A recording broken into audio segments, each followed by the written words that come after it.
गुरविंदर सिंह जी, जी सत श्री अकाल जी।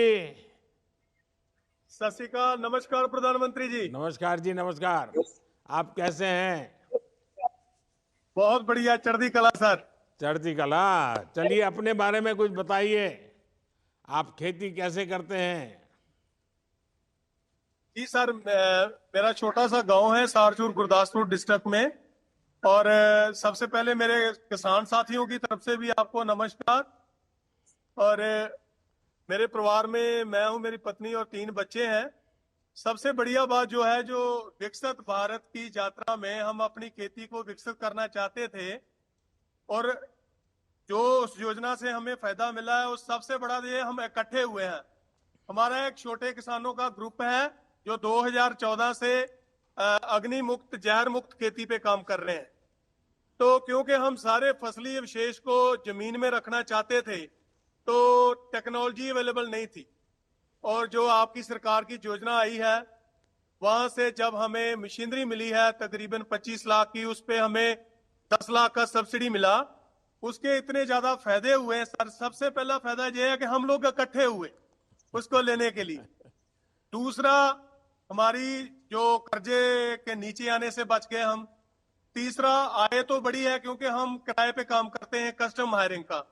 चौथा, जो छोटे वाले किसान थे उनकी कॉस्ट ऑफ कल्टीवेशन कम होगी, उनको जो पराली प्रबंध करना बहुत आसान हो गया।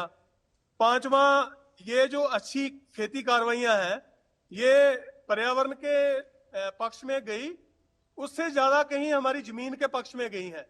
हमारी जो जमीन का जैविक मादा है वो बढ़ गया है। उसकी वजह से जो फर्टिलाइजर थे उनकी जो जरूरत थी वो पहले से कम हो रही है। और सबसे बड़ा वाला फायदा जो है वो सर पानी का और पर्यावरण का, उसकी कोई कीमत नहीं आकी जा सकती। आपने सही बात बताई।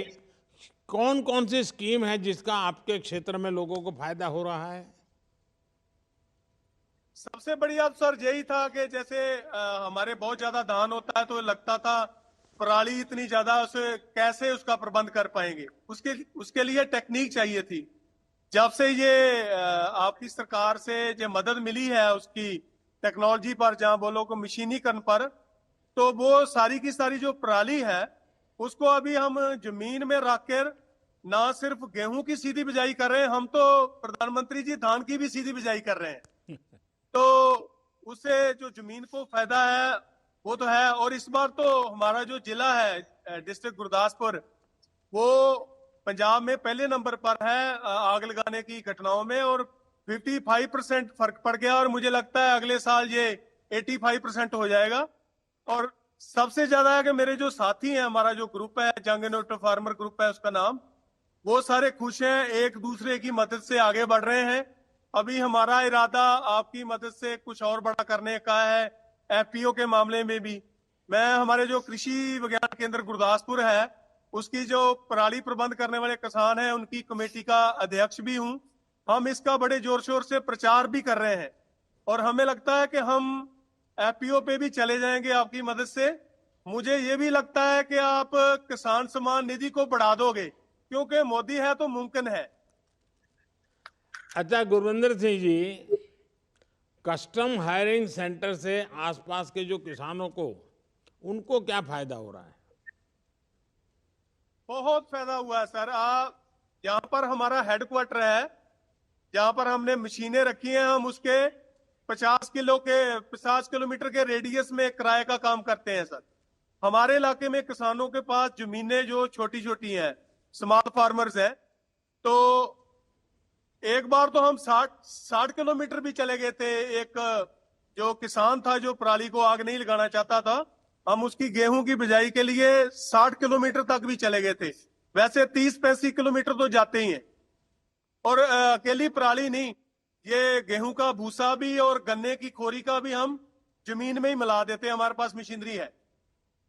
अच्छा, जब गारंटी वाली गाड़ी आपके इलाके में आई, तो सामान्य जो हमारे किसान हैं, गांव के लोग हैं, गरीब परिवार के लोग हैं, उन सबको उसमें से क्या मैसेज गया है? क्या लग रहा है, माहौल क्या है? मैसेज सर अच्छा है। जैसे आप पिछले किसानों से बातचीत में भी बोल रहे थे कि अभी हमें ऑर्गेनिक की तरफ जाना चाहिए और ये जो केमिकल्स हैं खाद वगैरह इनमें कमी करनी चाहिए। वो सारा सर हो पाएगा अभी किसान को विश्वास हो रहा है कि उसको मदद मिलेगी। जैसे मैंने आपसे विनती किया है कि बहुत सारी चीजें मिल रही हैं मगर अपेक्षाएं और भी बढ़ गई हैं कि और भी मिलेंगी, क्योंकि आप हैं तो मुमकिन है। नहीं, हम हैं इसीलिए तो मुमकिन है, क्योंकि मुमकिन इसलिए होता है कि आप लोग मेरी बात मानते हैं। जिस दिन आप मेरी बात नहीं मानोगे तो कुछ भी मुमकिन नहीं है। और मैं बार बार कहता हूं कि अब हम पानी कम उपयोग करने वाली खेती करें, हम फर्टिलाइजर का दुरुपयोग न करें, केमिकल का दुरुपयोग न करें। ये जितना ज़्यादा हम संयम रखेंगे, तो गुरु नानक देव जी ने हमको धरती माता की पूजा करने के लिए जो कहा है ना, हमारे गुरुओं ने जो सीख दी है, वो सीख पर हमें खेती करनी चाहिए। और मैं तो मानता हूँ खेती के लिए गुरु नानक देव जी ने जो प्रयोग किए हैं वो सबसे उत्तम प्रयोग है। कुछ नया सीखने की जरूरत ही नहीं है। चलिए, आप सभी से बात करके मुझे बहुत अच्छा लगा। विकसित भारत संकल्प यात्रा देश में एक बड़ा अभियान बनती जा रही है। कोई इसे गारंटी वाली गाड़ी कह रहा है, तो कोई मोदी की गारंटी वाली गाड़ी कर रहा है। हमारा लक्ष्य योजनाओं को 100% सैचुरेशन की तरफ ले जाना है। इसलिए सरकार हर गरीब तक पहुंच रही है, हर गांव तक पहुंच रही है। ये गाड़ियां तब तक नहीं थमने वाली जब तक हर लाभार्थी तक योजनाएं पहुंच न जाए।